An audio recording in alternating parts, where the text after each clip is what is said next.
बहुत बहुत स्वागत करता हूं आप सभी के अपने चैनल टेक स्टडी एंटरटेन पे। आज की इस वीडियो में हम लोग पढ़ने वाले हैं जियोग्राफी। जी हाँ फ्रेंड्स, जियोग्राफी से 50 क्वेश्चन करने वाले हैं। आपकी परीक्षा के लिए यह क्वेश्चन इंपॉर्टेंट होगा, तो आप इस वीडियो को जरूर देखिएगा। वीडियो शुरू करने से पहले मैं आपसे एक छोटा सा रिक्वेस्ट करना चाहूंगा कि आप अभी तक इस चैनल पर नए हैं तो आप इस चैनल को सब्सक्राइब कर लीजिए और बेल आइकन को दबा दीजिए ताकि ऐसे ही वीडियो मिलता रहे। आइए शुरू करते हैं। तो पहला क्वेश्चन है कि नोहकली आई झरना किस प्रदेश में स्थित है? केरल, असम, मणिपुर या फिर मेघालय। तो आपके सामने चार ऑप्शन है, आपको एक ऑप्शन को यहाँ पे सिलेक्ट करना होगा। तो इसका राइट आंसर मैं कर देता हूँ, ऑप्शन नंबर डी हो जाएगा, यानी कि मेघालय में। ठीक है, चलते हैं नेक्स्ट क्वेश्चन की ओर। तो अगला क्वेश्चन है आपका यहाँ पे, निम्नलिखित में से किस बायोम में पेड़ नहीं है? टैगा, टुंड्रा या चपरल या सवाना। मैं यहाँ पे ऑप्शन आपको पढ़ के नहीं बताऊंगा, आपको यहाँ पे टाइम दे दूंगा, आप जो है ऑप्शन यहाँ पे पढ़ लेंगे। तो इसका राइट आंसर क्या हो जाएगा? ऑप्शन नंबर बी हो जाएगा, यानी कि टुंड्रा। ठीक है, चलते हैं नेक्स्ट क्वेश्चन की ओर। तो अगला क्वेश्चन है, देख पाएंगे कि राजस्थान में के कुल क्षेत्रफल का कितना प्रतिशत हिस्सा थार मरुस्थल में स्थित है? 30%, 40%, 60% या फिर 70%। तो इसका राइट आंसर क्या हो जाएगा? तो फ्रेंड्स, इसका राइट आंसर हो जाएगा ऑप्शन नंबर सी, यानी कि 60%। राजस्थान का कुल क्षेत्रफल का 60% हिस्सा जो है थार मरुस्थल में स्थित है। अगला कि ग्लेशियर से पिघलने, वाष्पीकरण और हिमस्खलन के कारण बर्फ कम होने को क्या कहते हैं? ऑप्शन ए अपक्षरण, option B gulling, option C creep या ऑप्शन डी प्लकिंग। तो इसका राइट आंसर हो जाएगा ऑप्शन नंबर, यानी कि अपक्षरण कहते हैं। ठीक है, जो ग्लेशियर से पिघलता हुआ वाष्पीकरण और हिमस्खलन के कारण जो है बर्फ जब पिघलता है तो उसको कहते हैं क्या है हम लोग? अपक्षरण कहा जाता है। अगला देखेंगे कि ग्लेशियर निक्षेप के लिए निम्नलिखित में से कौन सा शब्द प्रयोग नहीं किया जाता है? मोरेन, ड्रमलिन्स, केटल या फिर एस्केरी। इसका राइट आंसर हो जाएगा ऑप्शन नंबर डी, यानी कि एस्केरी। चलिए नेक्स्ट क्वेश्चन की ओर चलते हैं। अगला कि डेम्पियर होजेस रेखा निम्नलिखित में से किससे संबंधित है? तो आपके सामने चार ऑप्शन है और 5 सेकंड का टाइम है आपके पास। तो उम्मीद करते हैं कि आपने इसका आंसर कर दिया होगा। तो इसका राइट आंसर मैं बता देता हूं, ऑप्शन नंबर डी, यानी कि सुंदरवन। और सुंदरवन कहाँ पे पड़ता है? यह पश्चिम बंगाल में पड़ता है, ध्यान रखिएगा। अगला प्रश्न याद देखेंगे कि उत्तर पश्चिमी पवनों के कारण भारत में क्या होता है? तो बात करें उत्तर पश्चिमी पवनों, जो हवा होती है उसके कारण भारत में क्या होता है? तो इसका राइट आंसर हो जाएगा बी, यानी कि चेन्नई में शीतकालीन वर्षा होती है। जब उत्तर पश्चिमी पवनें आती है तो भारत में क्या आती है? चेन्नई में जो है शीतकालीन वर्षा होती है। अगला है यहाँ पे कि भारत का सबसे बड़ा नमक उत्पादक राज्य कौन सा है? तो इसका आंसर क्या हो जाएगा? ऑप्शन नंबर बी, यानी कि गुजरात जो है भारत का सबसे बड़ा नमक उत्पादन राज्य है। अगला है कि अलमटी बांध किस नदी में स्थित है? कृष्णा, कावेरी, तुंगभद्रा या फिर मलप्रभा। तो इसका राइट आंसर हो जाएगा ऑप्शन नंबर ए, यानी कि कृष्णा नदी। अलमटी बांध किस नदी पर स्थित है? कृष्णा नदी पर स्थित है। अगला है कि भाड़चुकी प्रपात भारत के किस राज्य में स्थित है? तो इसका राइट आंसर मैं कर देता हूं, ऑप्शन नंबर ए, यानी कि कर्नाटक में। भाड़चुकी प्रपात भारत के किस राज्य में स्थित है? कर्नाटक में स्थित है। अगला कि भारत ओमान रिफाइनरीज लिमिटेड निम्नलिखित में से किस रिफाइनरी का कार्य करती है? तो आपके सामने चार ऑप्शन है और 5 सेकंड का टाइम है। तो उम्मीद करते हैं कि आपने इस क्वेश्चन का आंसर दे दिया होगा। तो इस क्वेश्चन का राइट आंसर हो जाएगा ऑप्शन नंबर बी, यानी कि बिना रिफाइनरी। अगला प्रश्न देखेंगे कि निम्नलिखित में से किस नदी का उपयोग ओलिव रिडले कछुआ अंडे देने के लिए करती है? जो ओलिव रिडले होती है कछुआ, वो अंडे देने के लिए प्रयोग करती है किस नदी का? तो इसका राइट आंसर हो जाएगा ऑप्शन नंबर, यानी कि देवी नदी का। ठीक है, चलते हैं नेक्स्ट क्वेश्चन की ओर। तो अगला क्वेश्चन आप देखेंगे कि निम्नलिखित में से किस क्षेत्र में मक्का जो है प्रमुख भोजन है? कहाँ का मक्का जो है प्रमुख भोजन है? तो यह जो भोजन है मध्य अफ्रीका का है। मक्का जो है वहां का मुख्य भोजन है। अगला है कि संकोच नदी किन दो राज्यों के बीच से सीमा बनाती है? आपके सामने चार ऑप्शन है और टाइम आपके पास 5 सेकंड का है। तो आपका आंसर यहाँ पे आ चुका है। तो इसका राइट आंसर मैं भी कर देता हूँ, ऑप्शन नंबर बी, यानी कि असम और अरुणाचल प्रदेश। संकोच नदी है जो दो राज्यों के बीच में सीमा बनाती है। अगला कि पीर पंजाल पर्वत श्रेणी किस राज्य में स्थित है? और बहुत ही इंपॉर्टेंट क्वेश्चन है, बहुत बार एग्जाम में पूछा जा चुका है। तो यह जम्मू कश्मीर में स्थित है पीर पंजाल।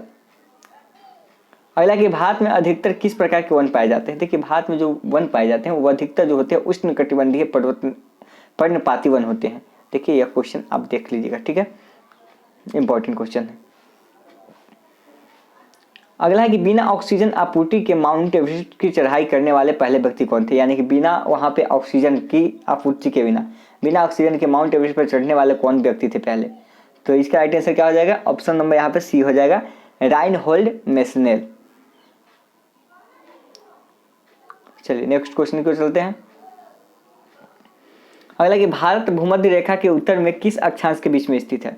तो भारत जो है भूमध्य रेखा के बीच में 8 डिग्री 4 फ़ारेनहाइट से यहाँ पे 37 डिग्री 6 फ़ारेनहाइट हो जाएगा, ठीक है, स्थित है। अगला है कि काचिन पहाड़ियाँ भारत के किस देश के साथ सीमा का निर्माण करती है? भूटान, म्यांमार, नेपाल या फिर चीन।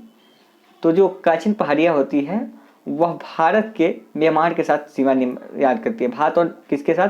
म्यांमार के साथ सीमा निर्धारण करती है, ठीक है। अगला कि निम्नलिखित में से कौन सा कथन गलत है? चलिए यहाँ पे दिया हुआ है तो आप इस ऑप्शन को रीड कर लीजिए। थोड़ा सा मैं टाइम आपको यहाँ पे देता हूँ।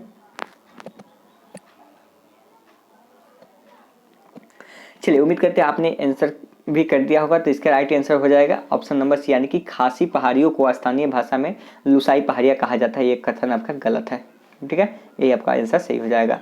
अगला कि निम्नलिखित में से भारत में ही उत्पन्न होने वाली सबसे लंबी नदी कौन सी है? जो भारत की सबसे लंबी नदी कौन सी आपको बतानी है। तो भारत की सबसे लंबी नदी आपको पता है गंगा है, जिसकी लंबाई 2550 किलोमीटर, ठीक है। अगला क्वेश्चन देखेंगे कि निम्नलिखित में से भारत के किस राज्य की सीमा म्यांमार से नहीं लगती है? कौन सा राज्य है जिसकी सीमा जो है म्यांमार देश से नहीं लगती है?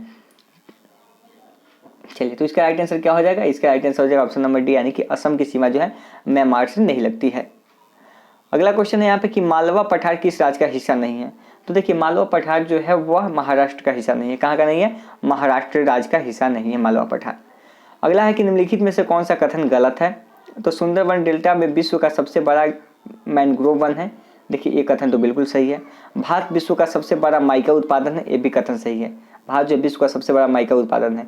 अगला कि ईस्टर आइसलैंड एकमात्र ऐसा क्षेत्र है जो पृथ्वी पर भारत की ठीक विपरीत दिशा में स्थित है, ये भी सही है। ईस्टर आइसलैंड एक ऐसा मात्र क्षेत्र है जहाँ जो पृथ्वी पर भारत के ठीक विपरीत दिशा में स्थित है, ठीक है। अगला कि भारत की सबसे बड़ी खारे पानी की झील कौन सी है? गुजरात में स्थित है, बिल्कुल गलत है, यह उड़ीसा में स्थित है, ठीक है। और आपको बताना है कि भारत की सबसे बड़ी खारे पानी की झील कौन सी है। अगला प्रश्न है कि जलोढ़ मृदा के बारे में निम्नलिखित में से कौन सा कथन असत्य है? तो ऑप्शन है कि जलोढ़ मृदा भारत में एक बड़े भूभाग पर पाई जाती है। जी बिल्कुल, जलोढ़ मृदा जो है भारत में एक बड़े भूभाग पर पाई जाती है।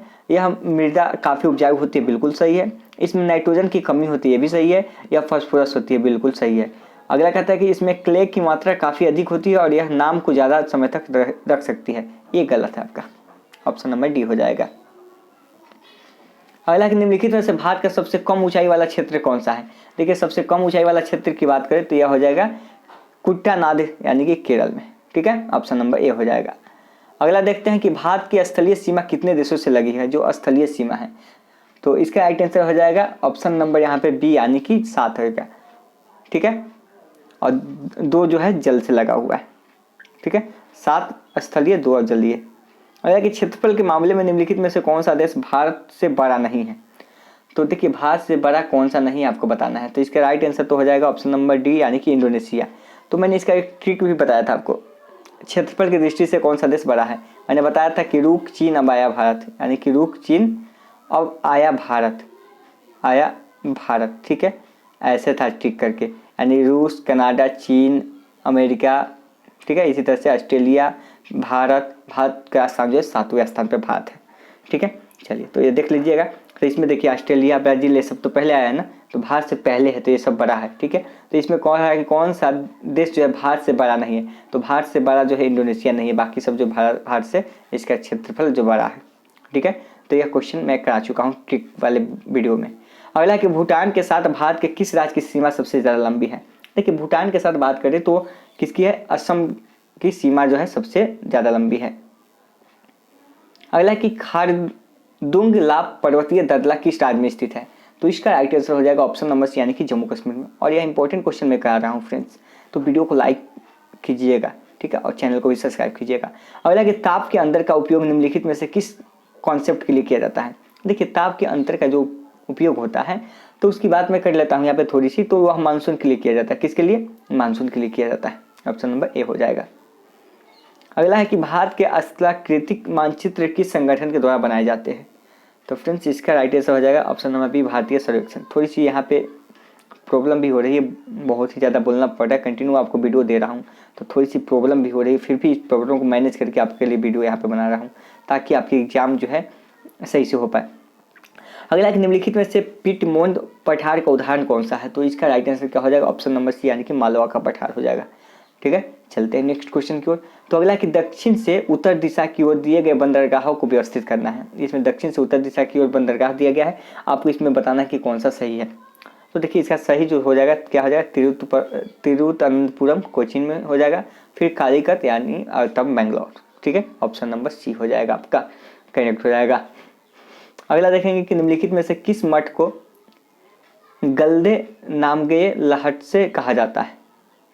आपके सामने 4 ऑप्शन है, आप जो है आराम से चारों ऑप्शन को रीड कर लीजिए, फिर मैं इसका आंसर बताता हूँ। तो इसका राइट आंसर हो जाएगा ऑप्शन नंबर यानी कि तवांग मठ। ठीक है, अगला प्रश्न देखेंगे कि गोमेद चाक और प्लाइट का एकमात्र उत्पादक राज्य कौन सा है? तो इसका राइट आंसर हो जाएगा ऑप्शन नंबर डी यानी कि तमिलनाडु। कौन हो जाएगा? तमिलनाडु हो जाएगा। अगला कि भारत में बॉक्साइट का सर्वाधिक उत्पादक किस राज्य द्वारा किया जाता है? देखिए बॉक्साइट की बात करें तो वह जो है उड़ीसा के द्वारा किया जाता है। किसके द्वारा? उड़ीसा के द्वारा। अगला क्वेश्चन है फ्रेंड्स कि भारत की पहली यूरेनियम खदान किस स्थान पर स्थित है? जादूगोड़ा, तुम्मा लापले, पिछली या दलभूम? तो इसका राइट आंसर हो जाएगा ऑप्शन नंबर यानी कि जादूगोड़ा में। भारत की पहली यूरेनियम खदान कहाँ है? जादूगोड़ा में स्थित है। अगला कि ताबो मठ किस राज्य में स्थित है? तो देखिए ताबो मठ की बात करें हम लोग तो यह कहाँ है? हिमाचल प्रदेश में, ऑप्शन बी हो जाएगा। अगला कि शक्ति परियोजना किस राज्य में स्थित है? आंध्र प्रदेश, कर्नाटक, तमिलनाडु या फिर मध्य प्रदेश? तो शक्ति परियोजना की बात करें तो यह जो है कर्नाटक में स्थित है। कहाँ है? कर्नाटक में स्थित है। अगला प्रश्न है कि निम्नलिखित में से किस भारतीय राज्य की सीमा म्यांमार से नहीं लगती है? तभी मैंने क्वेश्चन कराया था कि असम जो राज्य है उसकी सीमा जो है म्यांमार देश से नहीं लगती है। अगला कि हरित क्रांति का पिता किसे कहा जाता है? इंपॉर्टेंट क्वेश्चन है। ठीक है, तो इसका राइट आंसर हो जाएगा ऑप्शन नंबर बी यानी कि नॉर्मन बोरलॉग को। और आपको बताना है कि हरित क्रांति की शुरुआत भारत में कब हुई थी। ठीक है, चलिए अगला प्रश्न है यहाँ पे कि यदि दिल्ली में कोई मैच सुबह 10 बजे शुरू होता है तो लंदन में दर्शक उसे कितना समय देखेगा, किस समय देखेगा? तो यहाँ पे आपको पता होनी चाहिए कि जो यहाँ की टाइमिंग है और वहाँ की टाइमिंग है उसमें डिफरेंट जो होती है। ठीक है, तो अगर यहाँ सुबह मैच 10 बजे शुरू होता है तो वहाँ लंदन में कितने बजे देखेंगे? तो लंदन में वह व्यक्ति जो देखेगा 4:30 बजे देखेगा। ठीक है, 4:30 पे देखेगा। चलिए अगला प्रश्न देखते हैं यहाँ पे। ठीक है, कि पोलावरम प्रोजेक्ट किस राज्य में स्थित है? मध्य प्रदेश, गुजरात, आंध्र प्रदेश या फिर कर्नाटक? तो इसका राइट आंसर हो जाएगा ऑप्शन नंबर सी यानी कि आंध्र प्रदेश में। पोलावरम प्रोजेक्ट किस राज्य में स्थित है? आंध्र प्रदेश में स्थित है। अगला है कि भारत का सबसे लंबा राष्ट्रीय राजमार्ग कौन सा है? देखिए भारत का सबसे लंबा राष्ट्रीय राजमार्ग जो है NH40 है, NH44 है। ठीक है, चलिए तो नेक्स्ट क्वेश्चन की ओर बढ़ते हैं। अगला प्रश्न यहाँ पे देखेंगे कि भारत का सबसे बड़ा कॉफी उत्पादक राज्य कौन है? भारत में कॉफी का उत्पादक राज्य कौन है सबसे बड़ा? तो इसका राइट आंसर हो जाएगा ऑप्शन नंबर सी यानी कि कर्नाटक। ठीक है, कॉफी में क्या पाया जाता है फ्रेंड्स? तो कॉफी में कैफीन पाया जाता है और चाय में थिन पाया जाता है। उत्तेजित पदार्थ जो होता है, कॉफी में कैफीन होता है, चाय में थिन होता है। अगला प्रश्न देखेंगे कि मेघालय राज्य कब अस्तित्व में आया था? तो मेघालय राज्य अस्तित्व में कब आया था? 1972 ईस्वी में। ठीक है, और कौन सा संशोधन हुआ था 1972 में आपको बताना है, संविधान संशोधन के बारे में। अगर कि भारत में एकमात्र मटमैला ज्वालामुखी किस राज्य में स्थित है? यह एक मटमैला ज्वालामुखी है जो किस राज्य में स्थित है आपको बताना है। तो इसका राइट आंसर हो जाएगा ऑप्शन नंबर यानी कि बाराटांग द्वीप में स्थित है। कहाँ पे? बाराटांग द्वीप में स्थित है। आज का लास्ट प्रश्न है कि कांगेर घाटी राष्ट्रीय उद्यान किस राज्य में स्थित है? तो इस वीडियो का लास्ट क्वेश्चन है, तो इसका आंसर हो जाएगा ऑप्शन नंबर यानी कि छत्तीसगढ़ में। तो फ्रेंड्स ये था 50 क्वेश्चन जो कि मैंने आपको यहाँ पे जियोग्राफी से कराया है। आप लोग लगातार कमेंट आ रही थी कि सर जियोग्राफी से प्रश्न कराइए, तो मैंने जियोग्राफी से भी कुछ प्रश्न करा दिया है। और भी 2 दिन टाइम है आपके पास, आज 19 है यानी 20-21 आपके पास टाइम है। 2 दिन में मैं बहुत सारा वीडियो यहाँ पे अपलोड करने वाला हूँ, आपके हर एक टॉपिक को यहाँ पे कवर करने वाला हूँ। तो आप बने रहें मेरे साथ वीडियो के लास्ट तक। ठीक है, तो मिलते हैं नेक्स्ट वीडियो में। धन्यवाद।